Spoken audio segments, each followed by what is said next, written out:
નમસ્તે બાળકો, કેમ છો? મજામાં ને? બાળકો, ગયા પીરિયડમાં આપણે આપણી રિવિઝનની નોટબુકમાં હિન્દી રિવિઝનનો પ્રશ્ન નંબર 6 પૂર્ણ કર્યો હતો. હવે બાળકો, આપણે અહીંયા આપણું રિવિઝન પૂર્ણ થાય છે. હવે ફરીથી આપણે એનું રિવિઝન કરીશું. જુઓ બાળકો, તેમાં આપણે ખૂટતા મૂળાક્ષરો લઈ લીધા. પછી જે મૂળાક્ષર આપેલું હોય એની સામેથી તેવો જ મૂળાક્ષર શોધી રાઉન્ડ કરતા શીખી ગયા. શબ્દોમાંથી તે જ મૂળાક્ષર શોધી લીટી કરતા શીખી ગયા, ચોકડી કરતા શીખી ગયા. બરાબર છે? તો હવે આપણે બધું જ રિવિઝન હિન્દીનું પૂર્ણ થઈ ગયું છે. તો ફરીથી આપણે પાછું હિન્દીનું રિવિઝન ચાલુ કરીશું. તેમાં આપણે ક થી ત્ર સુધીનો પહેલાં કક્કો એટલે કે મૂળાક્ષર, એને કહેવાય વર્ણમાલા. શું કહેવાય? વર્ણમાલા. તે આજે આપણે પાછું ફરીથી તેનું રિવિઝન કરીશું. તો ચાલો મારી સાથે રિવિઝન નોટબુક ખોલો.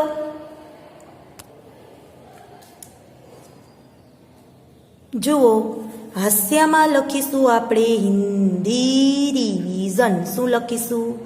Hindi revision semester 2. તારીખ લખીશું 30/4/21. કેટલી લખીશું? 30/4/21. પછી અહીંયા ફૂદડી કરવાની અને લખવાનું ક થી ત્ર વર્ણમાલા પૂર્ણ કરો. ક થી ત્ર વર્ણમાલા પૂર્ણ કરો. વર્ણમાલા એટલે મૂળાક્ષર. શું કહેવાય એને? મૂળાક્ષર. હિન્દીમાં એને વર્ણમાલા કહેવાય, ક થી ત્રને. ગુજરાતીમાં કકો કહેવાય. બરાબર છે? અને મૂળાક્ષર પણ કહેવાય. તો ચાલો આપણે એના ખૂટતા મૂળાક્ષર લખીશું. ક થી ત્ર સુધીના. અહીંયા મેં ક આપી દીધો છે અને અહીંયા આપણે ત્ર આપી દીધો છે. બબ્બે લીટી છોડતી જવાની રહેશે. હવે જુઓ બાળકો, અહીંયા છે ક. શું છે? ક. કસે કમલ. હવે આવશે ખ. શું આવશે? ખ.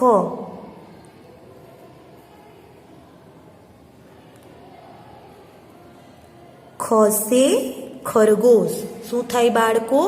ખસે ખરગોશ. પછી આવશે ગ. ગસે ગમલા. ગમલા એટલે કુંડું. હવે તો બધાને લખતા તો આવડી જ ગયું હશે. હવે ઘસે ઘર. હિન્દીમાં બાળકો, હિન્દી મૂળાક્ષરમાં મીંડું ક્યાંય વડે આવે નહીં. વચ્ચે વચ્ચે આ ઘમાં મીંડું આવે ને, તે આવે નહીં. ઘસે ઘર. પછી આવશે ચ. જસે ચરખા. જસે ચરખા. ચ પછી શું આવશે બાળકો? જુઓ, બે લીટી છોડવાની. ચ પછી છ. છસે છત્રી. શું થાય બાળકો?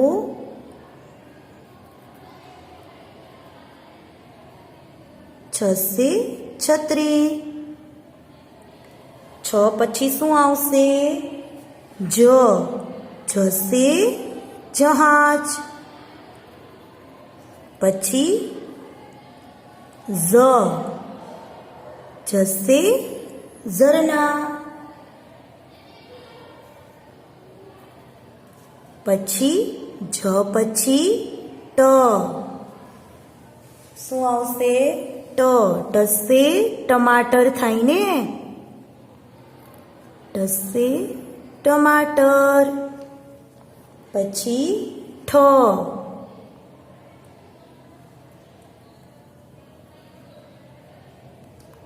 ઠસે ઠઠેરા. પછી બાળકો પાછી બે લીટી છોડી દઈશું. ડ. ડસે ડમરું. પછી ઢ. ઢસે ઢોલ. ઢ પછી હણસે ફેણ. હણસે શું થાય બાળકો? ફેણ. ફોન અથવા તો ફેણ. પછી ત. તસે તલવાર. તસે તલવાર. પછી થશે થન. જો થમાં ખાલી લીટી ઉપર જ લીટી આવશે. થશે થન. થન એટલે શું થાય? આંચળ. પછી દસે દરવાજા. પછી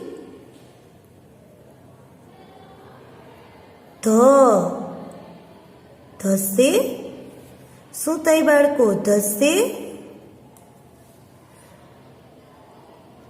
ધજા. શું થાય? ધજા, ધ્વજ. પછી આવશે નસે નગાડા. પછી આવશે પસે પતંગ. પછી આવશે ફસે ફરસા. ફરસા એટલે કુહાડી. પછી બે લીટી છોડવાની. પછી શું આવશે? બસે બતક પણ થાય અને બસે બકરી પણ થાય. શીખી ગયા ને આપણે આગળ? પછી ભસે ભગત. શું થાય બાળકો? ભગત. ભમાં ખાલી અહીંયા જ લીટી ઉપર જ લીટી આવશે. પછી મસે મગર. પછી ચકલીનો ચ કરીને છોકરાઓ એમ જ કરી નાખવાનો, પણ મીંડું આવે નહીં. યસે યતિ. પછી રસે રથ. શું થાય? રથ. પછી બે લીટી છોડી નાખવાની. પછી આવશે શું આવશે? લસે લહસુન પણ થાય, લસે લટ્ટુ પણ થાય અને લસે લડ્ડુ પણ થાય. લડ્ડુ એટલે લાડવો. લાડવો બધાને બહુ જ ભાવે ને. પછી આવશે વસે વકીલ. પછી આવશે શરબતનો સસે શરબત. પછી આવશે શશે ષટકોણ. પછી સસે સર્કસ. આપણે લખતા શીખી ગયા. ઉપર નીચે લીટીને કેવી રીતે હિન્દી મૂળાક્ષર ટચ કરવો, કઈ રીતે લખવો, ઉપર લીટી કઈ રીતે કરવી. જો થ છે તો આ લીટા ઉપર જ લીટી આવશે.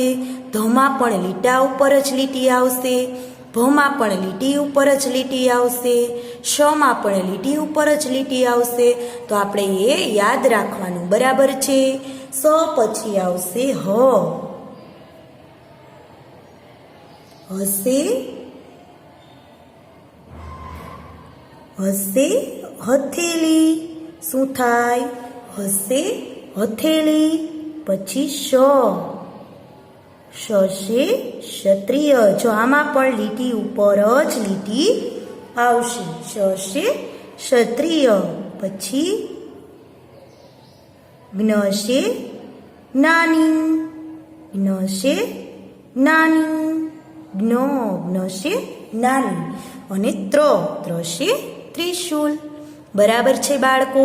તો આપણે આપણી હિન્દી રિવિઝન છે તેમાં ફરીથી આપણે રિવિઝન ચાલુ કર્યું.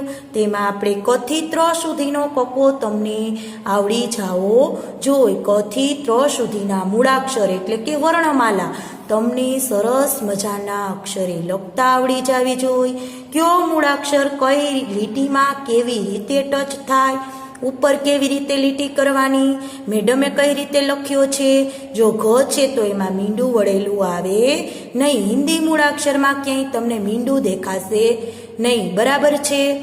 જો આમાં ઘમાં પણ નથી, છમાં પણ નથી, પછી ચમાં પણ નથી, ક્યાંય પણ આવે નહીં. એટલે જોઈ તમારે કઈ રીતે લખવું તે તમારે અત્યારે મેં તમને લખાવ્યું તે રીતે તમારે ઘરે આની પ્રેક્ટિસ કરવાની છે. ક થી ત્ર સુધીની વર્ણમાલા એટલે કે મૂળાક્ષર તમારે ઘરે રિવિઝન નોટબુકમાં લખી લેવાના છે અને આની પ્રેક્ટિસ કરવાની છે. થેન્ક યુ બાળકો. આવજો.